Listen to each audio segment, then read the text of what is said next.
Hi, this is Ina Langerman from violin.live, helping you along your musical journey. The topic of this video has been requested by several people, and it's exercises to help develop on your bow hand your wrist and finger flexibility, and maybe even some strengthening depending on the situation, especially for people who have stiff hands, or maybe to break a bad habit from gripping the bow too hard. So it's actually excellent for beginners, but it can also be helpful as a kind of remedial type of exercises to maybe for recovery or for maintenance over, like, to keep playing for a long period of time. So I would actually like to start with some warm-up exercises without the bow, without the instrument, and we want to actually warm up and loosen up the wrist and fingers. I'm going to make some circles gently, both directions, and also the fingers. And for the fingers, I like to do it energetically, to open the hand and let it passively kind of curl back up. Because if you think about the natural hand position, actually the bow hold is based on the natural hand position when it's by your side. That's how I like to teach bow hold, actually, based on just this. But just to loosen up the finger joints.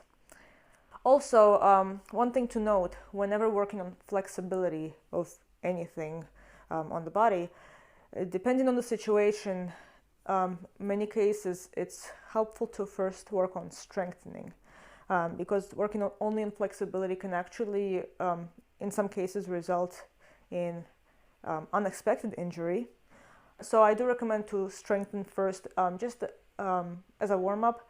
So in the case of violin, one on the bow hand, especially in beginners, one part that usually needs to be strengthened first is the pinky, because it's not used to, let's say we're holding the bow like this horizontally, the pinky is not used to supporting this kind of weight at the frog. So often it's very helpful to strengthen the pinky, but I usually like to do it along with all the other fingers. In the case of the pinky, we don't want it to collapse because it's not able to hold such weight, or maybe there's double jointedness. Actually, people with hypermobility could really use strengthening exercises more, possibly. So one great exercise, I'll use a book as a surface, Jennifer Johnson's book, What Every Musician Should Know About, Needs to Know About the Body. Great book, strongly recommend. So I take a surface like this, and I'm just going to do finger push-ups on the surface and paying attention to flexing and extending the joints of, like, these first three at least.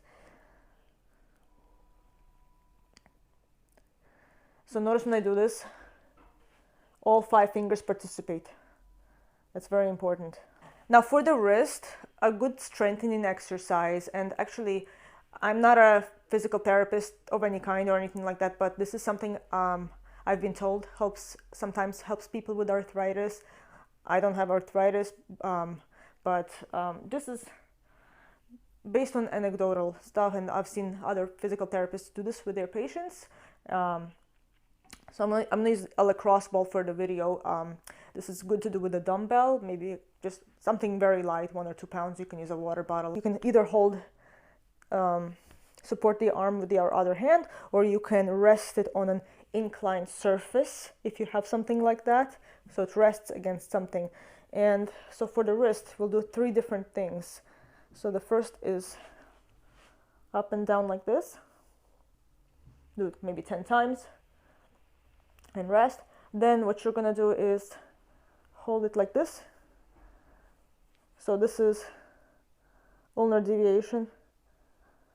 So we're actually stretching a little bit over here, and do this gently. And by the way, don't do any of these exercises if they hurt, okay? So don't go screaming in the comment section below, this made it worse, okay? And the third one, like this.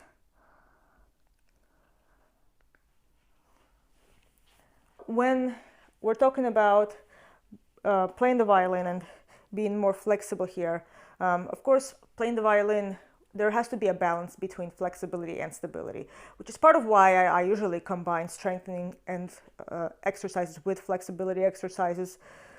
A great place to start, actually, once you've done these warm-ups, is to first visualize your thumb as having 3 joints, which it does, instead of 2, which most people visualize it as, because we got 3 joints for the thumb. 1, 2, and the third one right over here. This is where it connects with the wrist. So if you wiggle your thumb around, see, that's how big our thumb is.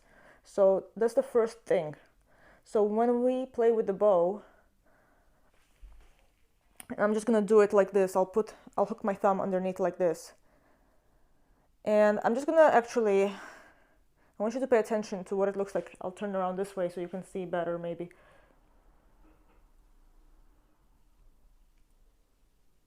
Notice where the thumb is moving from.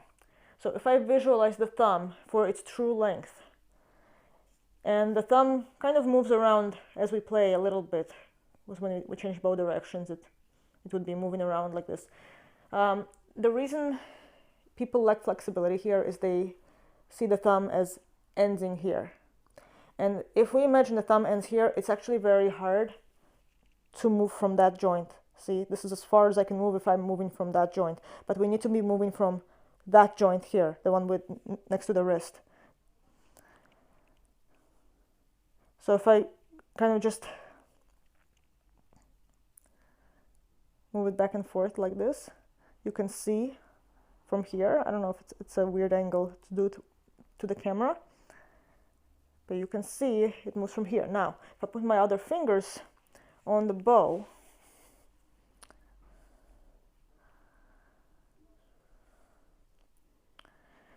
so notice that the corner of the thumb, the point that makes the contact with the stick, it might slightly change. The next step is to visualize all the other fingers' true length. So if you've ever seen a skeleton, it's the middle of October, happy early Halloween. If you ever see a skeleton, those fingers, they're at their true length. They have 4 joints and not 3, these 4 fingers. Actually, this is technically not categorized as a finger. It's an opposable thumb to the 4 fingers here. The 4th one is hidden from what we call the palm. So we got 1, 2, 3, and 4. Wait, it's gonna be a bump. It's gonna be a bump right there. Okay. Well, actually easier to see with the index one.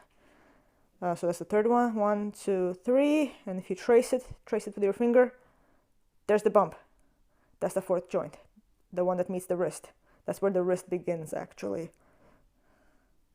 So actually, that's the other thing. If you visualize where the wrist begins and ends, truly, the wrist begins there. You know, people wear wristwatches over here, but I don't know why they're called wristwatches. This is not the wrist. This is part of the forearm. These are the radial and ulnar bones. The wrist begins there, and let's see, there. So you find the joint of, I find the joint of the radial bone right there. There's another bump there. Got these 2 bumps. So the wrist is right in there across. And actually it's not flat. The wrist is also, it's round, but we can talk about this in another video. And there are 8 little bones there. So why are we doing this? What does this have to do with bow flexibility?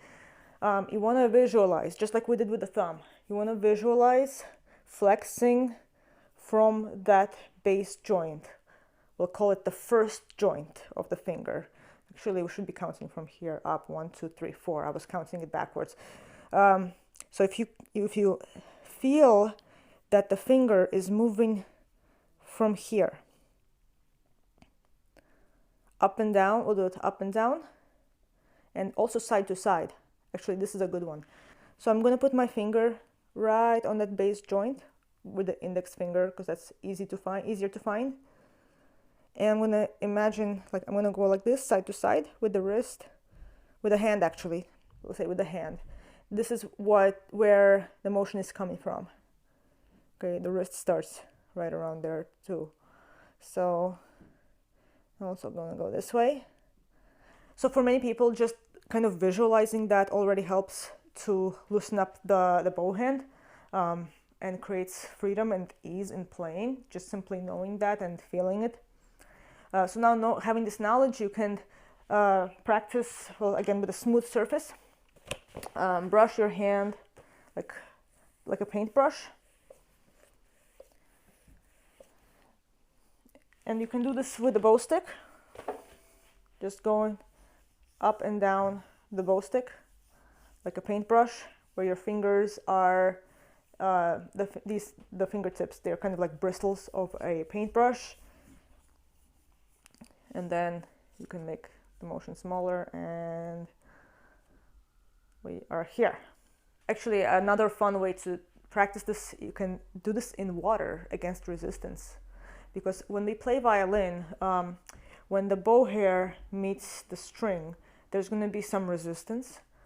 So you can feel that kind of resistance in water when you, in this position, I would say. So with the arm in pronated position, if you do it against water resistance, it's going to almost imitate, very slightly, it's going to imitate when the hair meets the string. Another way you can do it is you can create resistance without the violin, like this. So you hold the bow and you use the other hand to push and pull the stick, and notice how the fingers, they just kind of adjust. The goal is for the fingers to just kind of adjust.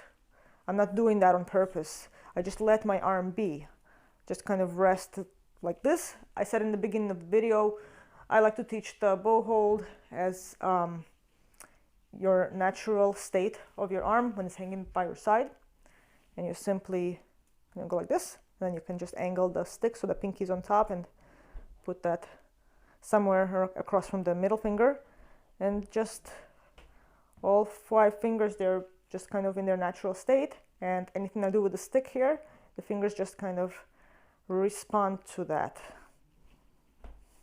Now if I get stiff here, this is going to happen. Okay, so the next couple exercises we're going to do with the violin.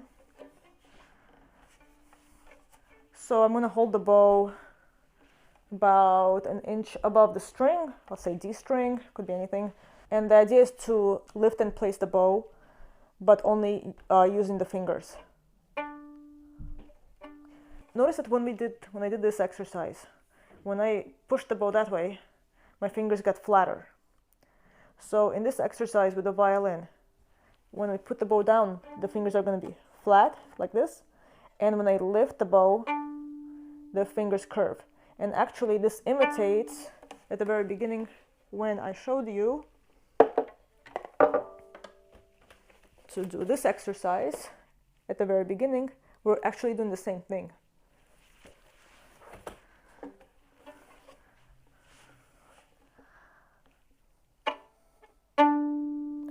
You might make some small sounds, but this is kind of a silent exercise. I would categorize it like that.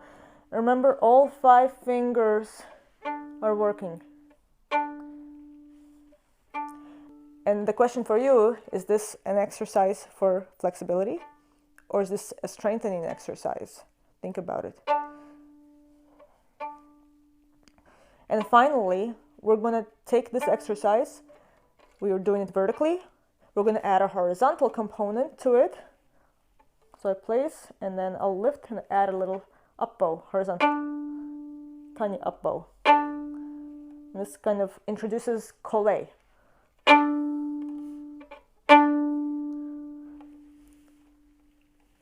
You could do it down bow as well. It's a little more challenging. Now, for down bow, it's the opposite of this exercise. In this case, when we place the bow, it's going to be curved fingers, and then the fingers will straighten on the way down. That's a little different. For the sake of this video, we're going to focus more on this one.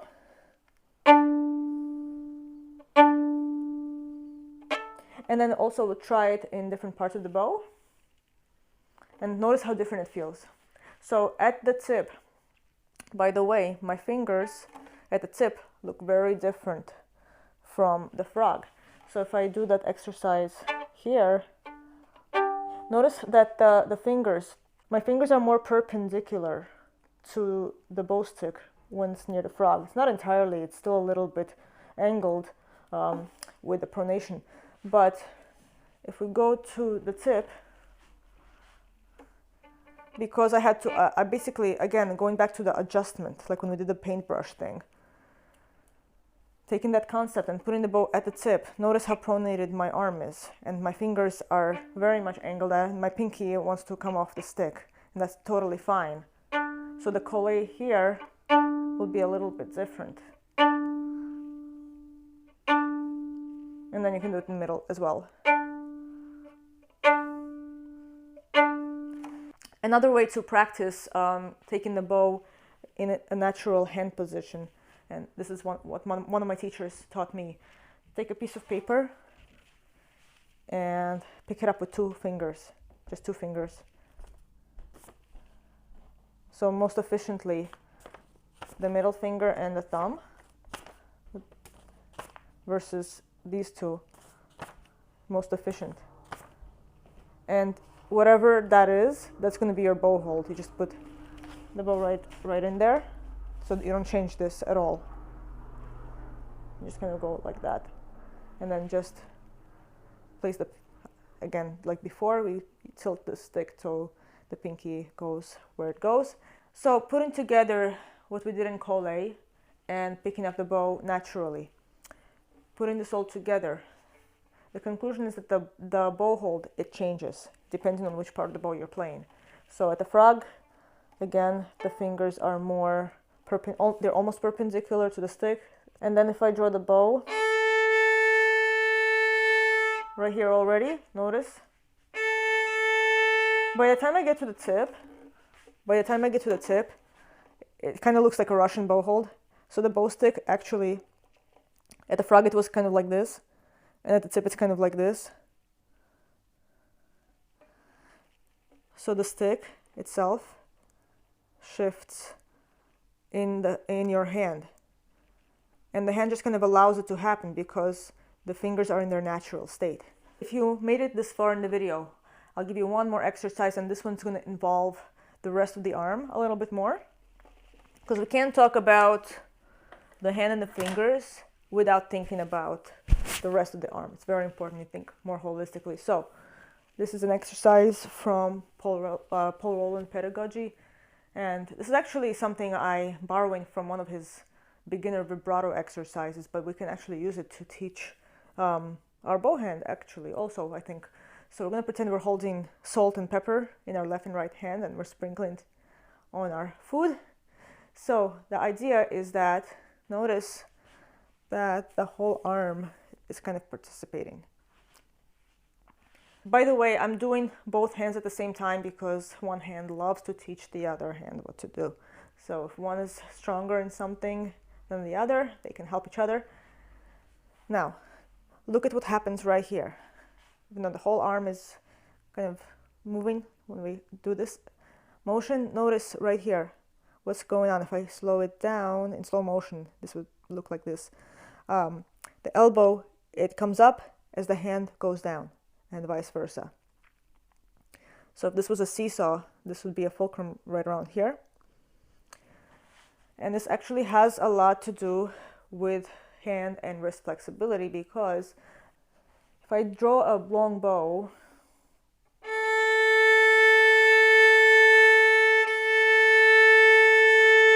one thing that's helping to sustain the same kind of sound at different parts of the bow, in addition to what we discussed earlier about the bow hand changing. Notice also that the elbow slightly adjusts. When we do a down bow, the hand is lower, right? And remember, when the hand goes lower, the elbow will slightly adjust to create the balance. The elbow will very slightly come up. It's very subtle.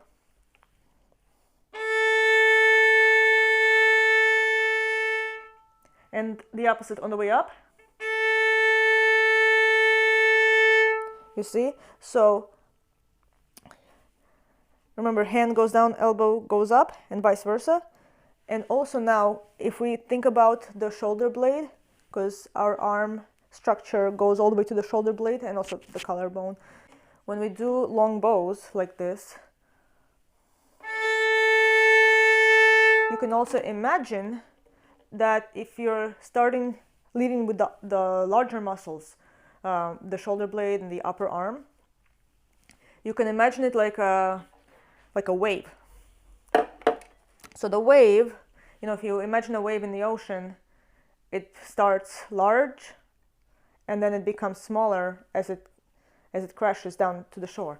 So if you imagine that the upper arm and the shoulder blade, the large muscles, if they're leading, this is more for slower, longer notes, then that energy transfers to the forearm and then through the wrist into the hand, and then the fingers. Remember the paintbrush fingers we did at the beginning? It all becomes one motion. I just kind of sort of tried to show it in slow motion, but that's the kind of idea. So if you take the paintbrush idea and include the rest of the arm structure, that's another way to look at it. So you can practice from both directions, starting from here, or if you've already done that and it's just stiff over here, that's when I would do the Colle exercise. But remember, it's just an exercise, because remember that in Detache and Spiccato bow strokes, the forearm is still the main leader of any finger motion. And any finger motion, it ends up being passive. So if in Detache the forearm is the leader, we are still allowing for the upper arm to be active. So if I'm doing, let's say, slightly faster Detache, the forearm leads. Any finger motion that happens, visible or not, it happens as a reaction to adjust to the bow stick. And also remember, even though we are doing it from the forearm, the upper arm is never stuck. There's still motion up here. So sometimes when we're trying to solve a problem, let's say in this case you want more flexibility in the fingers, sometimes we need to look at a different part up along the entire arm structure, because the problem could be maybe back there.